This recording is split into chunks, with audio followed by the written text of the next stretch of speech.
வணக்கம். இன்னைக்கு கொஞ்சம் எல்லாருக்கும் பிடிச்ச டாபிக் பார்க்கலாமா? மாமியார், மருமகள் பத்தி.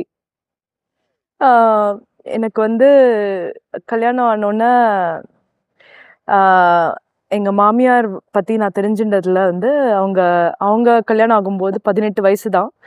ஆ அப்ப வந்து ஒரு 9 பேர் இருக்கிற ஆ குடும்பத்துக்குள்ள போனாங்க. அதுல வந்து மாமியார் கிடையாது. மாமனார், மத்தவங்க எல்லாம் அவங்க அவங்களோட பசங்க, அப்புறம் ஒரே ஒரு பொண்ணு. ஸோ, அவ்ளோ ஒரு பெரிய குடும்பத்துக்கு போனதோட பலன், அவங்க வந்து நெறையா கத்துண்டாங்க. ஸோ, அம்மி, ஆட்டுக்கல்லு, ஆ இது விறகடுப்புல சமைக்கிறது, இத்தன பேருக்கு சமைக்கிறது, எ எல்லாரோட கஷ்ட நஷ்டங்கள்ல வந்து கலந்துக்கிறது, எல்லாம் வந்து ஒரு ஆ வீட்ல வந்து அம்மாவா, அக்காவா, அப்படி அவங்க அவ்ளோ நெறையா கத்துண்டாங்க. ஆனா வந்து நான் க அ அ ரொம்ப அதனால எல்லா விஷயத்துலயும் வந்து ரொம்ப எஃபிஷியன்ட்டா இருப்பாங்க அவங்க. ஸோ இது நான் வந்து கல்யாணத்து அப்போ நான் வந்து ரியலைஸ் பண்ணல. ரொம்ப லேட்டரா தான் ரியலைஸ் பண்ணேன். அது எதனால எதனால அப்படி ஆச்சுன்னா, விஷயம் நம்ம பார்த்த படங்கள், சீரியல்கள் அதுலலாம் வந்து என்ன காமிப்பாங்க? மா மாட்டு பொண்ணு அ அ மாமியார்னா சண்டை. இல்லையா? அதே மாதிரி செகண்ட் விஷயம் வந்து எங்க அம்மாக்கும், எங்க அம்மாவோட மாமியாரோட ஆகல. அவங்களும் வந்து வேல பார்த்தாங்க. எங்க அம்மாவும் வேல பார்த்தாங்க. அந்த நேரத்துல வந்து அ அவங்க மாமியாரோட அவ்வளோ வந்து சரியா அ ஒ இத் லைக் அவங்களுக்கும் வந்து ஒத்துப்போல. ஸோ அது எனக்கு வந்து ரொம்ப இன்ஃப்ளூயன்ஸ் ஆனதோட பலன், நானும் கல்யாணம் ஆயிட்டு போகும்போது எங்க மாமியாரோட வந்து எனக்கு நல்ல ரிலேஷன்ஷிப் இல்ல.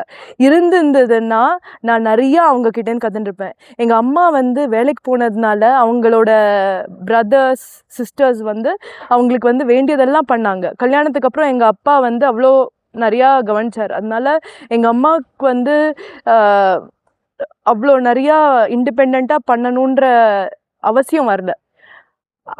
அதே நேரத்துல எங்க மாமியார் வந்து அவ்ளோ விஷயம் வந்து தனியா நின்னு ரொம்ப அழகா ஹேண்டில் பண்ணாங்க. ஸோ பட் அவங்க கிட்டேருந்து அது கத்துக்க கூடிய சூழ்நிலை வந்து அமையல.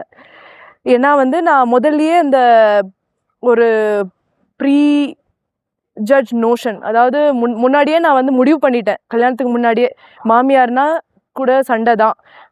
அதனால வந்து நம்ம வந்து முடிஞ்ச வரைக்கும் கேர்ஃபுல்லா இருக்கணும்.